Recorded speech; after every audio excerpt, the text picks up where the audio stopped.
네, 안녕하십니까. 최경영의 경제오도독 시작하겠습니다. 총선 끝났고요. 이제 경제죠. 오늘은 광순의 복덕방 이광수 대표 모시고 총선 후 전반적인 물가, 주식시장, 환율 그리고 부동산 시장까지 전반적으로 좀 알아보겠습니다. 안녕하세요. 안녕하세요. 예, 지금 뭐 물가는 또 올랐고 미국도 올랐고 우리도 계속 지금 오르고 있는데요. 미국은 좀 잡히는 것 같더니 다시 오르고 있습니다. 예, 어떻게 보세요?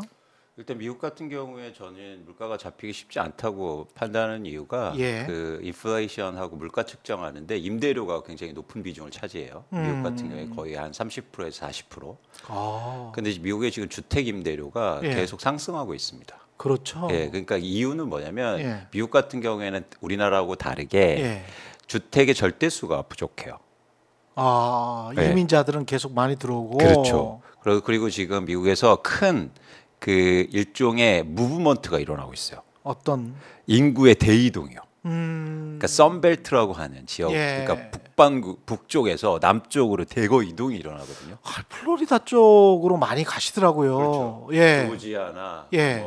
아틀란타 이런 쪽으로 대거 이동하고 있거든요. 예. 근데 그게 흥미로운 지점이 뭐냐면 그런 지역이 그 일단 이동할 때는 제일 먼저 집을 사진 않아요. 예. 미국 사람들은 예. 임대를 하죠. 그렇죠. 그러니까 임대 수요가 많아지는 거예요. 좀 알아보고 매수보다도. 예. 그렇죠. 살아보고. 예. 그러니까 지금 임대료가 계속 이게 이동하면서 손바꿈이 일어나면서 임대료가 올라가니까 이동하는 이유는 은퇴 인구들 때문입니까? 아니요. 아니면 그럼요. 일단 지금 Z 제너레이션하고 예. M 세대, 그러니까 우리가 MZ라고 하죠. 예. 젊은 층의 이동이 많아지고 있어요. 이유는 뭐냐면 북쪽에 너무 집값이 비싸요. 그래서 그들한테 인터뷰를 해보면 예. 집값 너무 비싸서 나 못 살겠어 하고 이동해요. 예. 그리고 또 하나 뭐냐면 그 일의 유연성이 커졌잖아요. 그렇죠. 재택근무가 커졌어요. 예. 제가 작년 말에 미국에 가 보니까 지금 미국의 오피스 공실률이 20%가 넘거든요. 샌프란시스코는 27%인데. 근데 그게 코로나 때문인 줄 저희는 알고 있잖아요. 예. 코로나 때문에 재택근무해서 예. 그게 코로나 끝났으니까 점차적으로 백투 오피스 할 거야 예. 하는데 안 하고 있어요. 그냥 거기서 산다. 아니요, 예. 그냥 집에서 일하고 있어요. 계속. 예, 그렇죠. 근데 그 예. 이유가 있어요. 기업이 원해요. 기업이 예.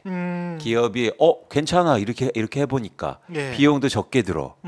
그리고 임대료도 안 내도 돼. 예. 그러니까 기업이 원하는 거예요. 그러니까 구조적인 측면인 거예요. 지금. 그러니까 지금 미국의 재택근무는 구조적인 변화다. 기업 입장에서는 재택근무하면 비용을 좀 줄일 수도 있나요? 그럼요. 예. 일단 임대료 안 나가고 예. 기타 복리후생비 같은 거 안 나가고.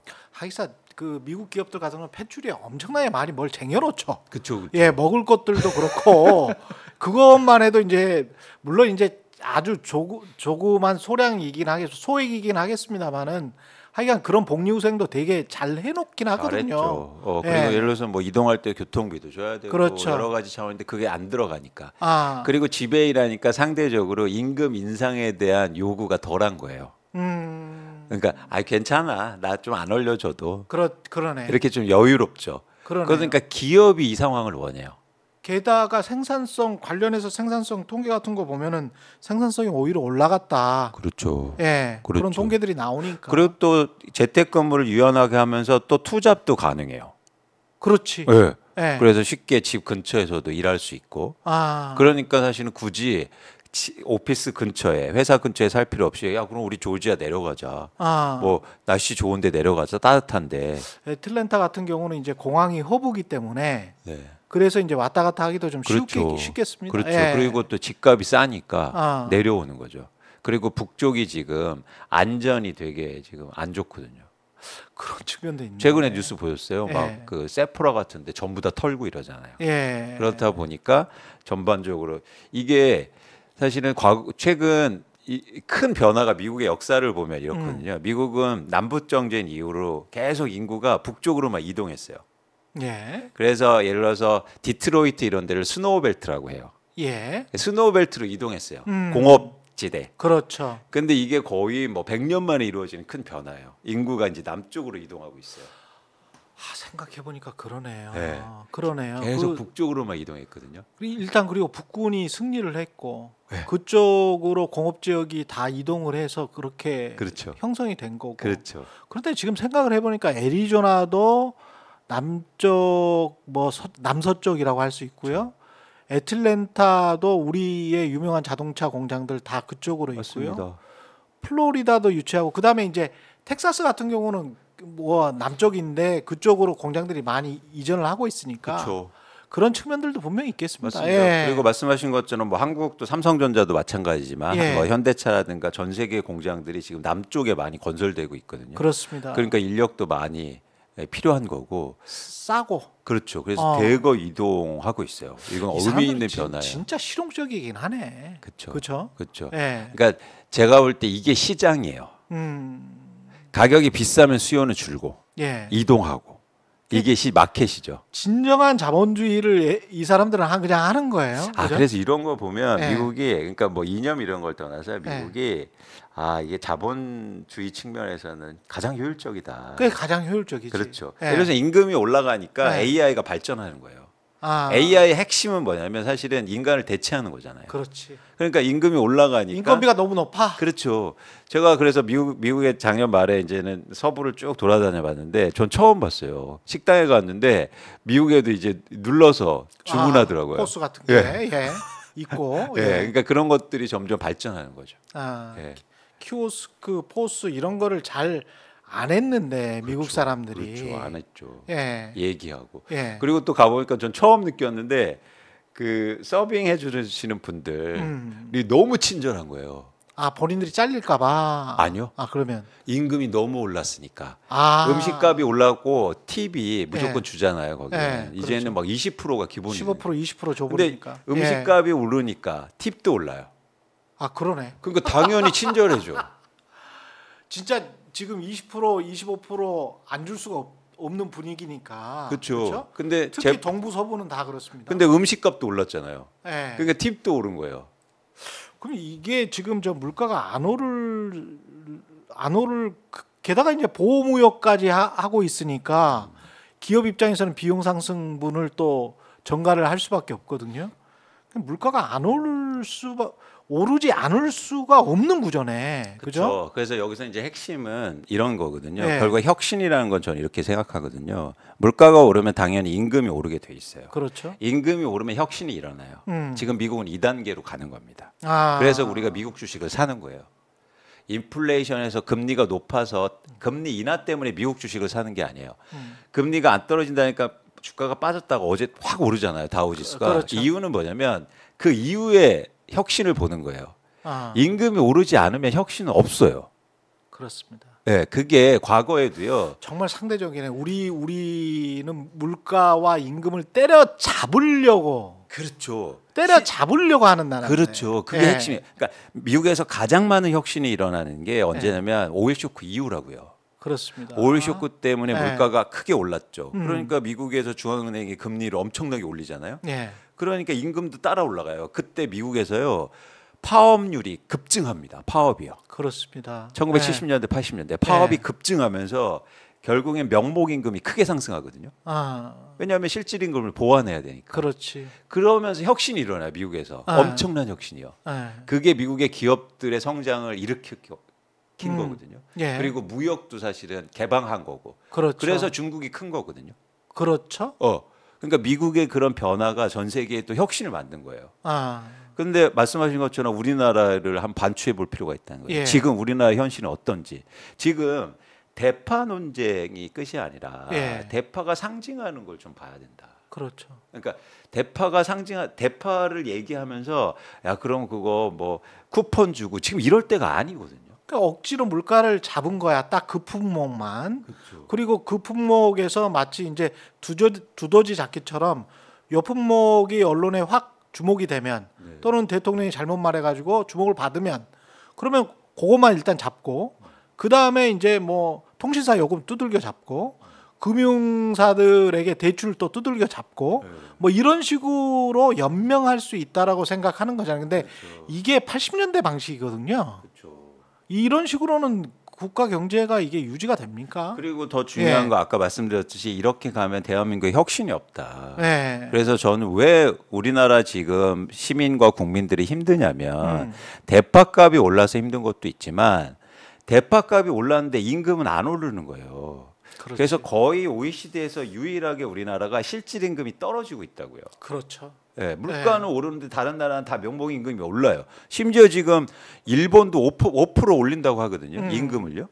그래서 막 일본에 좋아진다고 이러잖아요. 그렇죠. 그러니까 우리는 근데 제일 먼저 정부가 아시죠? 정부가 딱 집권하자마자 제일 먼저 노조를 때려잡은 거예요. 그렇죠. 그러면서 막 자랑스럽게 특수 고용직 사업자들 그러니까 화물 차주들이죠. 거기에 예. 뭐 그 그냥 자영업자들이야 사실은 그분들이. 예. 자영업자들 임금을 그냥 때려잡은 거야. 그렇죠. 그것 예. 때문에 여론이 좀 좋아지니까 막 노조 계속 압박하고 그렇죠. 그런데 그 과정이 저는 안타까운 게 길게 보면 혁신을 막는 거라고요. 이 노동자들의 임금이 올라와 혁신이 일어납니다.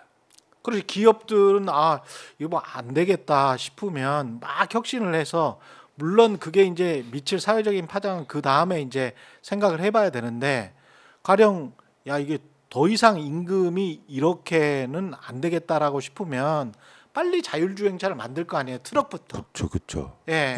근데 그게 또 다른 고용을 창출하거든요. 그렇지. 그러니까 그런 식으로 경제는 자본주의는 선순환 구조로 가는 건데 예. 전 그 가장 핵심 축은 임금이 있다. 아, 근데 우리나라가 지금 그게 안 오르니까 물가 오르니까 더 힘들고 그렇죠. 소비는 더 줄고 예. 그러니까 경제도 더 어렵고 음. 혁신도 길게 보면 안 일어나고 뭐 이런 되게 힘든 상황이라는 거죠. 지금 미국 같은 경우에 임금 상승률이 4% 이상이에요. 그러니까 예. 미국이 지금 물가 상승률이 3%이기 때문에 예. 이렇게 되면 실질 임금이 올라가고 있다고요.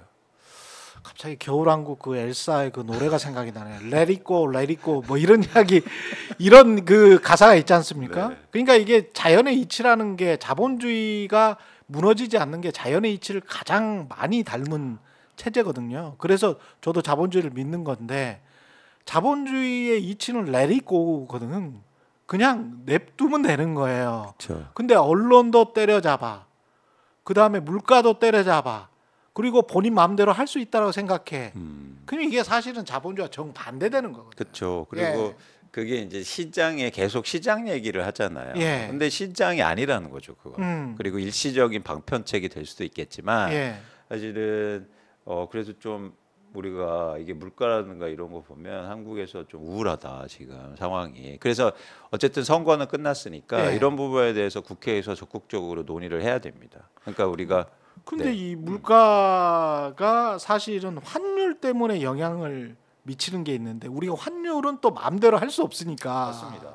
그래서 대통령 마음대로 안 되니까 환율은 계속 천정부지로 올라가잖아요. 네. 원화하고 달러 대비 환율이 천정부지로 올라가니까 그것 때문에 수입 물가가 올라가고 또 올라가고. 원자재 가격 올라가고 그렇죠. 그럼 어쩔 수 없이 또 물가가 올라가고. 그러니까 그 악순환이 되는데 이쪽 가장 근본적인 거는 또 잡을 수가 없으니까 본인은 또 아무 소리도 못 한단 말이죠. 거기에 관해서는. 그렇죠. 예. 그래서 저는 이게 지금 우리나라 경제를 보면 계속 끌려가는 상황이에요. 예. 그러니까 예를 들어서 수출도 반도체가 잘 팔려야 되는 거고 저희가 어떻게 컨트롤할 수 있는 게 없잖아요. 그렇죠. 그렇죠? 예. 환율도 사실은 뭐 예를 들어서 미국의 금융 정책이라든지 아니면 이 금리라든지 거기에 끌려가는 거고요. 예. 그다음에 저희 물가 같은 것도 아까 말씀드린 것처럼 수입 비중이 크니까 환율에 또 결정되는 거고. 그래서 지금 정부가 사실 저 그렇거든요. 그러니까 정책이라든지 정치는 여러 가지 일들 중에서 내가 할 수 있는 거를 먼저 골라내는 게 우선순위다. 그렇죠. 그러니까 내가 할 수 없는 거를 자꾸 건드리다 보면 무리수가 되고 그러면 시장을 역행하게 되거든요. 그러니까 수많게 할 일을 나열해 놓고 우리가 할 수 있는 거를 골라내자고요. 그래서 그 골라낸 다음에 거기서 정부라든지 정치가 할 수 더 효과적으로 우선순위를 정해서 그걸 먼저 할 필요가 있다는 거죠. 그렇습니다. 그래서 그런 차원에서 전 금융정책의 변화가 필요하다. 예. 그러니까 금융정책 예를 들어서 기준금리 결정이라든지 아니면 예를 들어서 재정정책 이런 것들 우리가 할 수 있는 거잖아요. 그거는 뭐 주권과 관련된 거니까. 아니 예. 사과가 날씨가 안 좋아서 안 나왔는데 이거 어떻게 합니까? 기후 변화 때문에. 예. 돌이킬 수도 없는 거고. 예. 그러니까 거기에 너무 그러니까 중요하긴 한데 예. 뭐 매몰되지 말고 그럴수록 너무 여론에 끌려다니는 것보다 네. 정부가 할 수 있는 거를 추스려서. 예. 근데 그 중에서 저는 금융과 재정정책 중에서 할 수 있는 걸 잘 골라내야 된다. 음. 그래서 저는 한국은행도 사실 오늘도 기준금리를 사실 동결이거든요. 뭐 묻지 마 동결이에요. 그러니까 지금 몇 번째죠? 10번째가 훨씬 넘었죠. 그렇죠. 열 네. 번째입니다. 열 번째예요? 그러니까 사실 네. 아무것도 안 하고 있는 거거든요. 음. 근데 그러니까 저는 한번 인상 필요하다. 오히려. 예, 예. 그러니까 이게 시장은요. 예. 시장은 어떤 게 필요하냐면 예상치 못한 정책이 필요해요. 그래서 한번 쇼크가 와야 된다. 그래야 한국의 물가가 안정될 거예요. 예. 예. 지금 모두 다 시장의 컨센서스는 오르는 걸 생각지도 않아요. 그렇지. 언제 내릴 건데 그렇죠. 가을에 내릴 거야, 겨울에. 근데 거기에서 뭐라고 얘기하냐면 아유 미국 금리가 내려야죠. 근데 미국이 안 내릴 것 같거든. 그렇죠. 그럼 올해 안에 아무것도 할 수 없는 거잖아요. 그럼 예. 이런 식으로 물가도 계속 끌려가야 돼요. 미국이 지금 올해 안에 그래도 뭐 지난해 연말에는 6번 이야기까지 있었어요. 6번. 네. 금리 6번 내리고 확 내려가지고 뭐 3%대 이런 이야기까지 했었는데 그러다가 올 봄부터 3번 이야기 나오더니 지금은 2번 이야기 나오다가 내릴지 말지도 모르겠다 올해 안에 그런 게 지금 미국 경제에 그냥 나오고 있어요. 그렇죠. 예, 그러니까 저는 예. 거기에 기대지 말고 우리나라 뭐 한국은행이라든지 정부가 할 수 있는 일을 찾아야 되는데 그 중에서 저는 선결은 예상치 못하게 기준금리를 인상을 통해서 물가를 안정시키는 시그널을 강력한 신호를 시장이 줘야 된다. 예. 그러면 한국의 물가가 의외로 빠르게 안정될 수 있다고 보입니다. 그게 옛날에 폴 버커가 한 거예요. 물가 잡으려면 그렇죠. 예. 그래서 그런 과감한 결정들이 필요한데 지금 그러면 이제 문제가 생기잖아요. 한계 차주들, 자영업자들. 그렇죠. 그건 재정 정책으로 도와주자고요. 아. 민주당처럼 쿠폰을 주든지. 네. 그래서 물가를 기준금리를 올리고 네. 어려운 한계 차주든가 자영업자를 위해서 쿠폰을 발행하고 아니면 지원을 해주고. 어쩔 수 없는 기업들은 이제 구조 조정에 들어갈 수밖에 그렇죠. 그래서 없어요. 어쩔 수 없는 거고. 이거 두 개를 지금 전 급하게 써야 된다. 음. 한국에서. 예. 근데 아무것도 안 하고 있지 않습니까?